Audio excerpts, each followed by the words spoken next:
ملک جلیل امان صاحب، یہ جو لوگوں کو SMS آ رہے ہیں، یہ صرف نان فائلر کو آ رہے ہیں یا رجسٹرڈ پرسن کو آ رہے ہیں یا ان لوگوں کو بھی آ رہے ہیں جو لوگ ٹیکس نیٹ میں موجود نہیں ہیں؟ ایوبی صاحب، یہ اس وجہ سے آ رہے ہیں کہ اگر آپ کے بینک میں 10 کروڑ ہے یا 15 کروڑ ہے اور آپ کا ٹرن اوور ٹیکس بنتا ہے، آپ نے اپنی ریٹرن میں اس سے کم شو کر دیا، آپ نے اپنی مزدوری شو کر دیا، آپ اپنے کمیشن شو کر دیا، لیکن ڈپارٹمنٹ کے پاس تو پوری آپ کی کریڈٹ کی انفارمیشن موجود ہے، تو آپ اس پر نظر ثانی کر لیں۔ آپ اگر کمیشن ایجنٹ ہیں تو آپ کے پاس کمیشن کا ثبوت ہونا چاہیے، اگر نہیں ہے تو اپنی ریٹرن اس کے مطابق دے دیں۔ اسی طرح کوئی پراپرٹی آپ کی رہ گئی ہے تو وہ آپ شو کر دیں۔ یہ اس کے علاوہ بھی آگے آپ کو ایکسپینسز کی بھی انفارمیشن فیوچر میں آئے گی۔ آپ کو انیڈمیسیبل ایکسپینسز ہیں جو کہ آپ نے کلیم کر لی ہیں تو وہ آپ ان کو انیڈمیسیبل میں لے جائیں اگر آپ اس نے ایڈمیسیبل ڈیڈکشن کلیم کی ہوئی ہے تو۔ اس طرح اور کئی چیزیں آپ کے سامنے، کریڈٹ کارڈ ہے، کریڈٹ کارڈ سے آپ نے کوئی ایکسپینس وغیرہ، وہ پرسنل ایکسپینڈیچر ہے تو وہ پرسنل ایکسپینڈیچر کو بھی ریٹرن کا کالم ہے، وہاں سے آپ نے انیڈمیسیبل میں لے کر جانا ہے۔ تو یہ ساری چیزیں جو ہے یہ ایک سہولت ہے آپ کو کہ آپ اس کے مطابق اپنا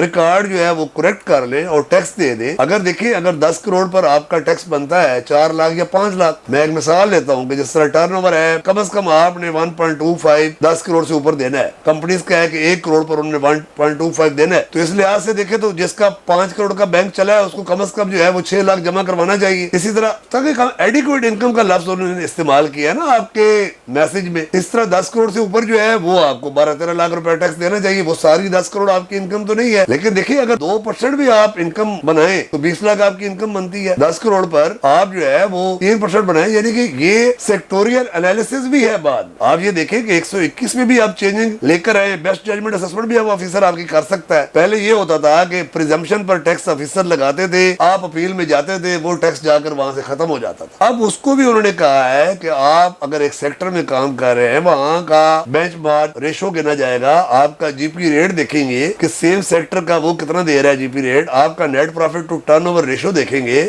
grass profit to turnover ratio دیکھیں گے، cost of sale to turnover ratio دیکھیں گے، ان تمام چیزوں کو دیکھیں گے۔ آپ کی کنزمپشن ہے تو consumption to turnover ratio دیکھیں گے، کیونکہ اب قانون میں وہ چینجنگ آ چکی ہے۔ آپ کو ڈیفینیٹلی ڈیبٹ انٹریز کا بھی کریڈٹ دیں گے، میں یہ نہیں کہہ رہا کہ وہ ساری آپ کی انکم ہے، لیکن 10 کروڑ پر 5 لاکھ کی انکم شو کر دینا، 6 لاکھ کی، اور جو دوسرا بتا رہا ہے 50 لاکھ کی یا 1 کروڑ کی، ایک جو سیکٹر ہے وہ 15% جی پی بتا رہا ہے، آپ 2% بتا رہے ہیں، ایک جو ہے وہ کنزمپشن کا 5 ٹائم یا 6 ٹائم سیل شو کر رہا ہے یا 10 ٹائم شو کر رہا ہے، آپ 1 ٹائم شو کر رہے ہیں۔ تو یہ آگے کمپیرزن ہوگا اور فیوچر میں ان تمام انفارمیشن کو یوٹیلائز کر کے ایک اچھا اسسمنٹ آرڈر ہوگا جس کو ختم کروانا مشکل ہوگا۔ تو اس سے پہلے میں بڑے ٹیکس پیئرز کو جن کے بڑے ٹرانزیکشنز ہیں اور بزنس سے ریلیٹڈ ٹرانزیکشن ہے تو وہ اپنا گوشوارہ جو ہے وہ بہتر ٹیکس دے، اس سے آپ کی فائل مضبوط ہوگی اور آپ فیوچر میں آنے والے تمام نوٹسز سے بچ بھی سکیں گے، اور اگر نوٹس آتے بھی ہیں تو کم از کم آپ کے پاس ایک سیٹسفیکٹریلی ایک جواب ہوگا، ایک ریکنسلیشن ہوگی، تو اس سے آپ کو فائدہ ہوگا۔ دیکھیے پروگرام ٹیکس اور عوام افضل ایوبی کے ساتھ۔